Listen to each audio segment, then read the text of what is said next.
Olá, muito bom dia para você nessa manhã de quarta-feira. Seja bem-vindo ao Bom Dia Senar Mato Grosso desta semana. Hoje nosso foco é suinocultura, mais precisamente inseminação artificial. Quem vai trazer aqui todas as informações é o Anderson de Luna, zootecnista, doutor em nutrição e produção de não ruminantes, instrutor credenciado do Senar Mato Grosso. Já esteve conosco aqui várias outras vezes, sempre trazendo muita informação rica em detalhes, e hoje também não é diferente, Anderson. Bom dia, seja bem-vindo. Bom dia, Patrone, bom dia, pessoal de casa. É sempre uma satisfação imensa estar aqui contribuindo com a formação tecnológica de vocês. Então, como já mencionado, a gente vai falar sobre inseminação artificial, que é algo muito importante, em especial na produção industrial de suínos. Então, para a gente começar a falar sobre esse conceito, é importante a gente definir, em síntese, a inseminação artificial. Ela é a técnica, ou seja, a deposição mecânica do sêmen, no órgão reprodutor da fêmea.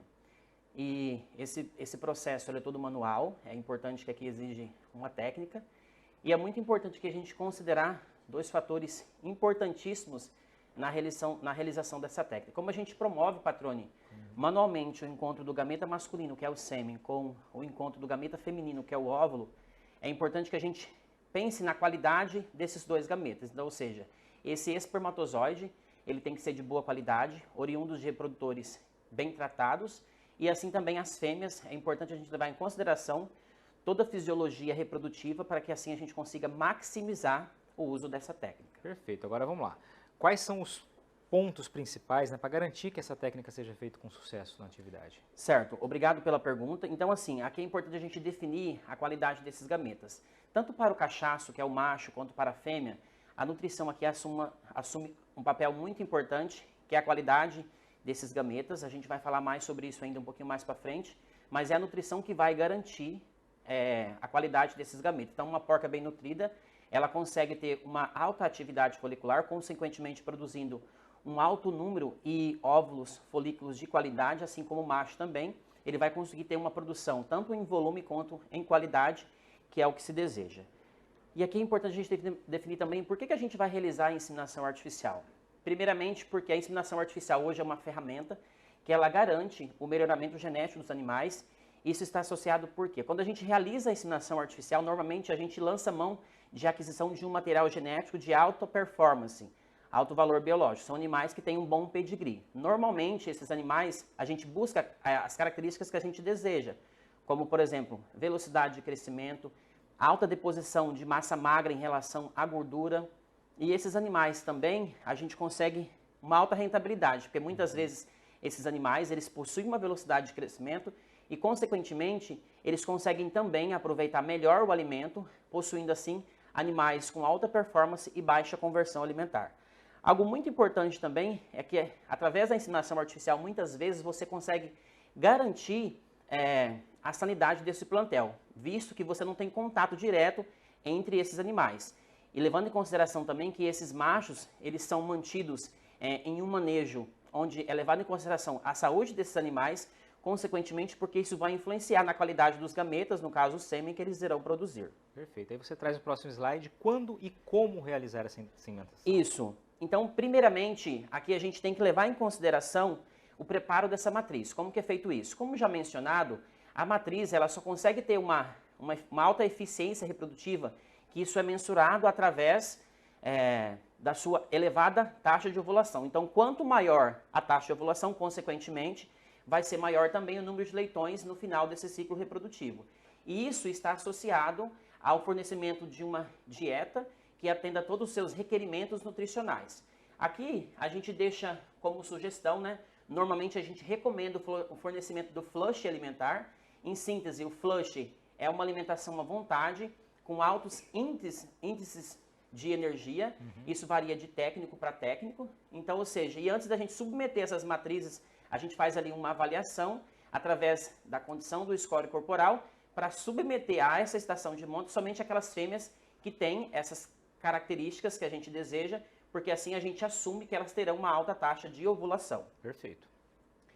Então, primeiramente, a inseminação artificial ela se inicia através do diagnóstico de manifestação do cio.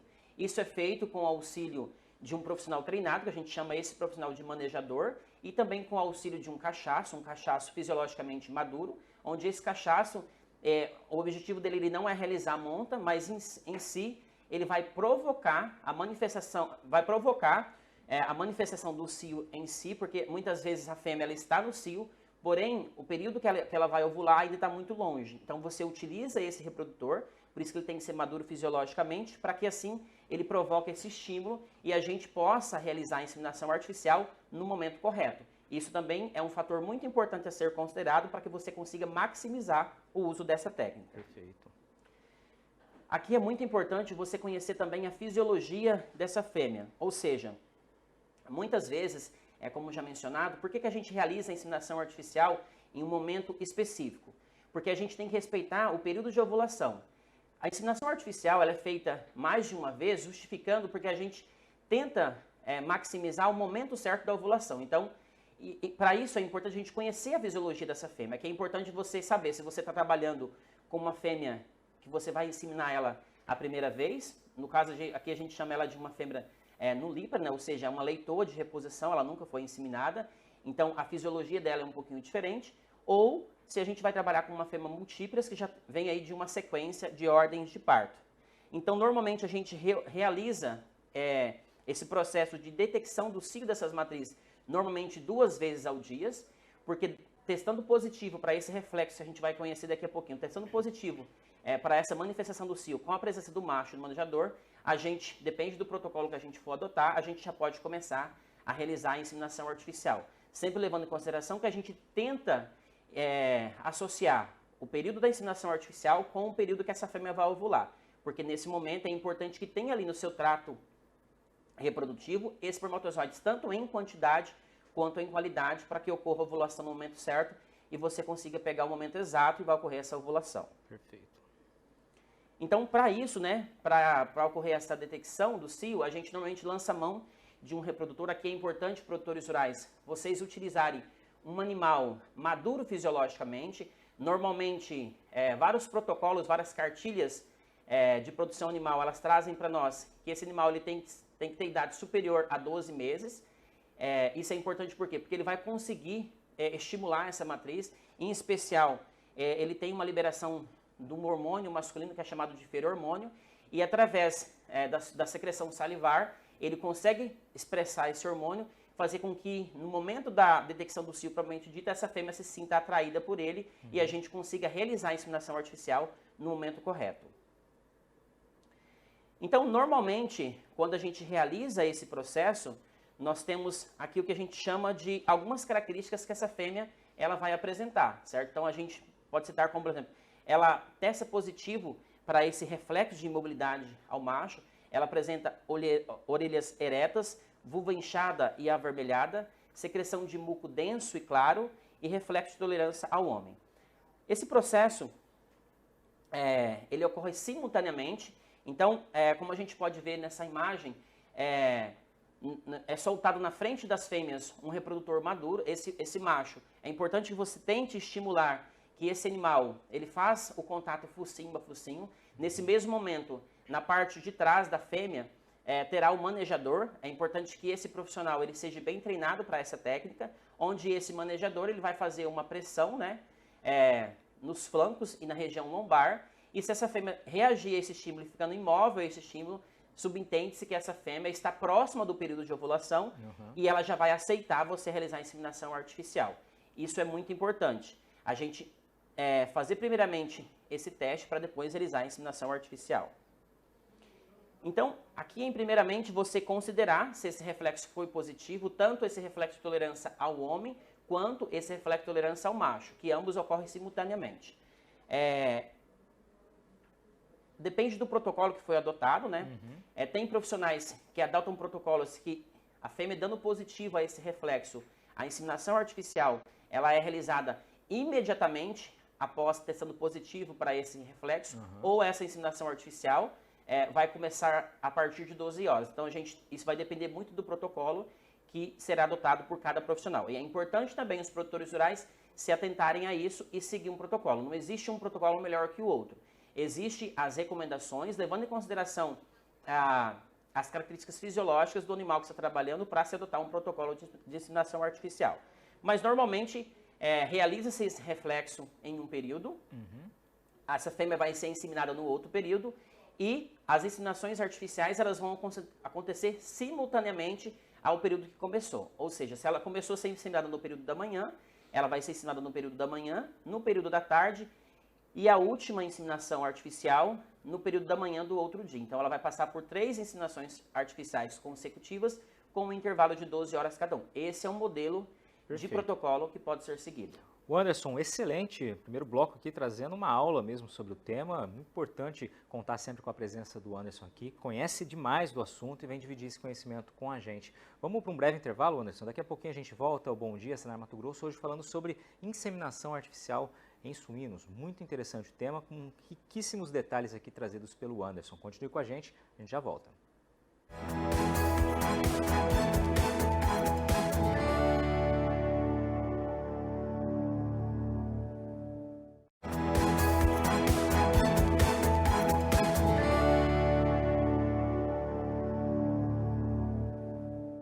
Estamos de volta aqui ao estúdio do Canal Rural Mato Grosso, em Cuiabá. Este é o Bom Dia Senar Mato Grosso.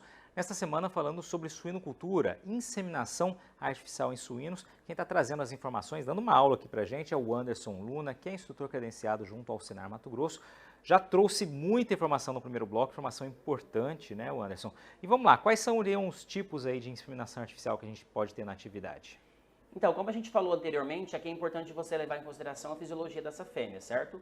Baseado na fisiologia, a gente pode adotar 2 tipos de inseminação artificial. Nós temos aqui no primeiro momento, que é a mais utilizada tradicionalmente, que é a inseminação artificial na região cervical. Então, ou seja, você lança mão apenas da dose, que já vem processada da CIA, né, que são as centrais de inseminação artificial, e apenas você usa uma pipeta para esse procedimento. Normalmente, a inseminação artificial cervical, ela é recomendada para nulitas, né, leitoas de primeira inseminação artificial. Para fêmeas múltiplas, que já vem de uma ordem de aparição, você pode adotar tanto a inseminação artificial tradicional, que é essa cervical, mas muitos produtores, na tentativa de maximizar a eficiência da inseminação artificial, assim como também reduzir o volume de dose, o volume de sêmen que é utilizado para esse procedimento, a gente pode realizar também a inseminação artificial pós-cervical, que também apresenta resultados excelentes comparando uma com a outra. Então, a gente vai conhecer agora como que funciona a diferença de uma da outra. Vamos lá. Então, primeiramente, como a gente já mencionou, é importante você testar essa matriz e dando positivo, depende do protocolo que você for utilizar. Se você for considerar o protocolo com a hora 0, então você vai identificar essa matriz e daí 12 horas você inicia esse processo de inseminação artificial. O que seria isso na prática? Então, a matriz ela deu positivo para o reflexo de tolerância ao homem e ao macho, então você vai identificar ela e ali vai começar a contar a hora 0. Daí 12 horas você inicia o processo de inseminação artificial. Normalmente os protocolos fornecidos pelo Ministério da Agricultura, a gente realiza até 3 inseminações artificial. Isso também pode ocorrer variação de acordo com cada profissional, certo? Então a gente começa a inseminar a partir de 12 horas, depois 24 horas e a última com 36 horas. São 3 inseminação artificial, respeitando aquele limite. Se você começou no período da manhã, você vai terminar no período da manhã do outro dia, sendo 3 consecutivas, certo? E sempre você levar em consideração esse reflexo de tolerância para você evitar aqui o período que a gente chama de período refratário. Muitas vezes, esse período refratário é que essa fêmea, ela está no cio, só que ela não aceita a monta, ela não aceita a inseminação artificial. Por que a gente faz esse reflexo? Porque subentende-se que naquele momento que ela aceita o macho, o período de ovulação está muito próximo. Então, se você deixar passar esse período, ela vai entrar nesse período refratário e, consequentemente, você pode perder o ciclo dessa fêmea, que ele só vai se repetir, em teoria, daí 21 dias novamente. E isso num sistema de produção que é contínuo, muitas vezes é muito tempo. Então, você pode descartar uma matriz com ótimos índices reprodutivos por ausência de manifestação de cio, né, naquele momento. Perfeito. Então, aqui é importante também a gente conhecer os materiais que a gente vai utilizar. Então, no caso aqui, a gente utiliza, né, a pipeta, o sêmen, e esse profissional tem que ser um profissional capacitado. Aqui é importante a gente frisar um pouquinho em relação ao sêmen. Então, o sêmen ele tem que ser oriundo de um reprodutor maduro fisiologicamente. É importante também que essa CIA, né, que são as centrais de inseminação artificial, realizam todos os procedimentos adequados. Normalmente esse sêmen ele chega prontinho, né, nos setores de reprodução, então as doses já vêm embaladas. Normalmente na inseminação artificial cervical a gente trabalha com volume o dobro da inseminação artificial pós-cervical, certo? A diferença ali é uma questão de estrutura. Na inseminação artificial cervical, nós vamos introduzir essa pipeta até a região da cervix, onde ali vai ser depositado a dose, né? E na região pós-cervical a gente também vai introduzir a pipeta, só que por dentro da pipeta a gente vai introduzir um catéter, onde esse catéter, ele é um pouco maior e mais fino também, ele vai atingir a região até o corpo do útero e ali vai ser depositado a dose do sêmen. É importante frisar também que geralmente na inseminação artificial cervical a gente trabalha com uma dose em média de 90 ml e na região, na inseminação artificial pós-cervical a gente trabalha com a metade desse volume. Perfeito. Então aqui também, além desse reflexo de tolerância ao macho e ao homem, essa fêmea também, ela apresenta algumas características, como já mencionado, certo? A vulva, ela tende a dilatar para facilitar, nesse caso, a introdução desse catéter, certo? É importante você seguir à risca o protocolo em relação à higiene desse processo. Então, primeiramente, a gente realiza ali uma limpeza seco da vulva. Esse procedimento, ele tem como objetivo evitar toda e qualquer introdução de qualquer tipo de sujidades que possa provocar algum tipo de infecção no órgão reprodutor dessa fêmea. Então, isso é importante. A gente vai, geralmente a gente utiliza ali lubrificante também para facilitar a introdução dessa pipeta, lembrando que independente do tipo de inseminação artificial que esse produtor for adotar, a pipeta ela vai ser utilizada, porque o catéter você coloca por dentro da pipeta, então é importante você utilizar esse lubrificante. Nunca é recomendado utilizar lubrificante que contenha qualquer tipo de espermicida, porque isso pode ser letal para o sêmen. Algo muito importante também na introdução dessa pipeta, geralmente você introduz a pipeta na região dorso cranial, então você vai introduzir a pipeta para cima e para frente, porque se você fazer um processo para cima e para baixo, essa pipeta ela pode atingir a bexiga da matriz, então isso não é ideal. Então sempre levar em consideração também essa técnica. E para finalizar, é muito importante aqui você levar em consideração o mecanismo como um todo. Sempre você utilizar fêmeas que possuem boas capacidades reprodutivas. Aqui a alimentação ela assume uma grande importância porque fêmeas com baixo score corporal, elas tendem a ter baixa taxa de evolução. Então, consequentemente, uma fêmea que cicla pouco, no final, no final desse processo, se ela tiver pré-ex positiva, consequentemente você vai ter um baixo número de leitão. Então, é importante você estabelecer criteriosamente a alimentação. É importante também você levar em consideração quando as fêmeas já multíparas que saem da fase de lactação e entram novamente na estação de monta, que é a fase de reprodução, é importante que você forneça assim esse flanche em abundância, levar em consideração os requerimentos nutricionais, para que você consiga que essas matrizes tenham uma máxima eficiência reprodutiva. Em relação aos reprodutores também, é importante você estabelecer que você forneça uma alimentação adequada e que esse manejo seja feito adequadamente. Aqui a gente tem duas situações um pouquinho diferentes. Para a fêmea, a gente já recomenda que essa alimentação ela seja tanto em quantidade, eu falo em requerimentos nutricionais, quanto em qualidade. Essa alimentação ela pode ser em abundância. No caso do macho, não é um pouquinho diferente, porque esse macho ele tem que manter a sua boa condição corporal, o seu estado físico, ele não pode ter deposição de gordura, porque isso vai influenciar nesses índices reprodutivos e, consequentemente, também na sua capacidade de locomoção, de saltar no manequim para realizar a coleta de sêmen. Então é importante você levar em consideração o seu requerimento nutricional e fracionar essa dieta, reduzir essa dieta em relação à quantidade, para que você consiga expressar ao máximo o seu potencial genético. Anderson, excelente abordagem, né? Muito rica em detalhes, como eu mencionei anteriormente. Vamos lá, para quem quer mais informações, qual o papel do Senar nesse assunto? Isso, e é importante também saber que hoje no Senar nós temos 2 cursos específicos que tratam da inseminação artificial como si. Nós temos um curso chamado de suinocultura e nós temos também um curso mais voltado a esse processo, que é o PNDS, né, o Projeto Nacional de Desenvolvimento da Suinocultura.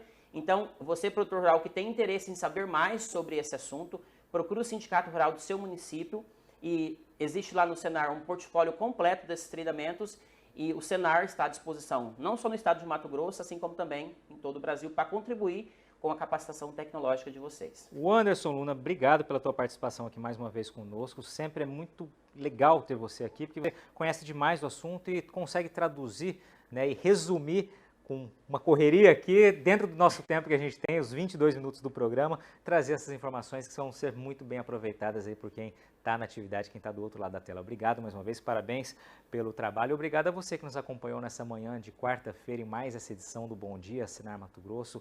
Um excelente dia e até o nosso próximo encontro.